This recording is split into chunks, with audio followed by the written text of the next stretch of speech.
narito na ang mga tamang balita sa mga oras na ito. Senador De La Rosa, naging emosyonal habang nagkukwentuhan kasama si Senador Bongo. Para sa buong detalye, nariyan si Patrol 19 na Celi Ortega Bueno. Naging emotional itong Senator Ronald Bato de la Rosa habang nagkukwentuhan sila sa plenary session itong si Senator Christopher Bongo. Ayon kay de la Rosa, siya ay nagiging emotional at bumibigay ang kanyang puso kapag kausap niya sa mga mahalagang bagay ay mga matalik na kaibigan. At sinabi niya na napaka-private yung kanilang pinagkukwentuhan ni Senator Bongo kung kaya't hindi niya ito na-share sa media. Sinabi naman ni Senator Bongo na marami daw silang pinag-usapan ni Senator Bato kasama ang pagmamahal sa bayan at pagmamahal sa sambayanang Pilipino.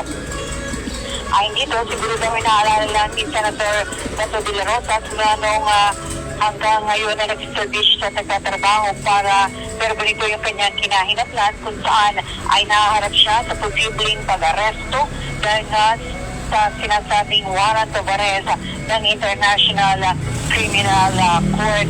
Ay dito kay Senator sinabi ni Senator Bato na itong mga nakalipas na buwan ay meron siyang pinagdaanan at kung ito nga daw ba ang napagkwentuhan nila ni Senator Bongo. Ay kay Senator Bongo, hindi naman daw niya natatanong kay Senator Bato yung mga personal na bagay, pero ang kanila na daw napag-uusapan ay itong kanilang pagmamahal at pagsiservisyo sa bayan at nalulungkot si De La Rosa na hahantong sa ganitong sitwasyon ang kanyang pagsiservisyo sa bayan.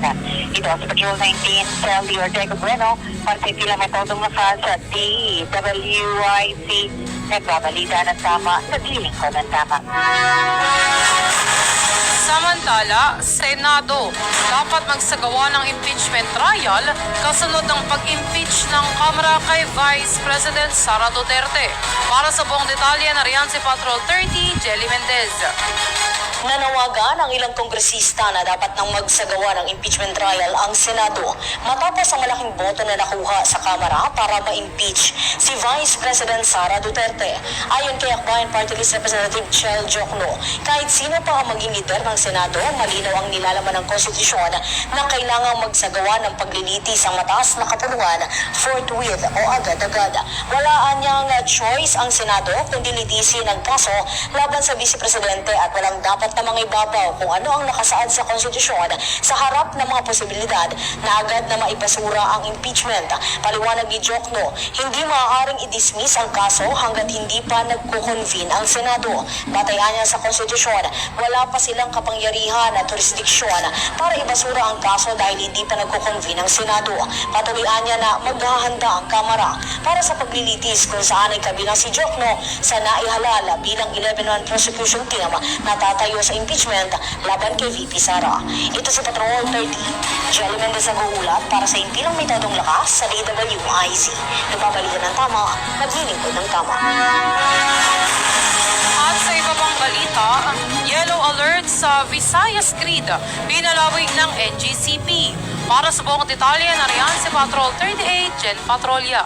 Pinalawig ng National Grid Corporation of the Philippines ang yellow alert status sa Visayas Grid ngayong araw mula alas 4 ng hapon hanggang alas 10 ng gabi.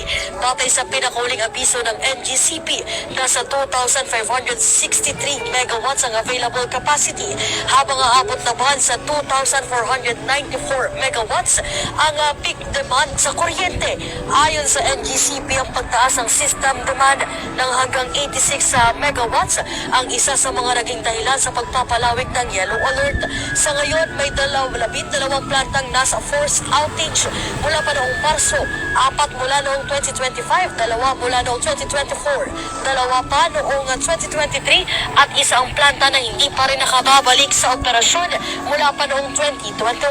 Samantala, 15 naman na planta ang tumatakbo sa derated capacity na nagresulta sa kabuang 857.1 megawatts na hindi maipasok sa grid. Paalala naman ng NGCP, naglalabas ng yellow alert kapag hindi sapat ang operating margin upang matugunan ang kinakailangan reserba ng transmission grid.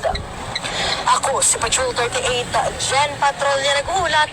Sa himpilang may todong lakas, DWIZ nagpapalitan ng tama, naglilingkod ng tama. At yan ang mga tamang balita sa mga oras na ito. Mag-follow at subscribe sa lahat ng DWIZ News digital accounts, Facebook, Instagram, YouTube, TikTok, X, DWIZ News App at DWIZ News website. Ako po si Daniela de Guzman, nagbabalita ng tama, naglilingkod ng tama.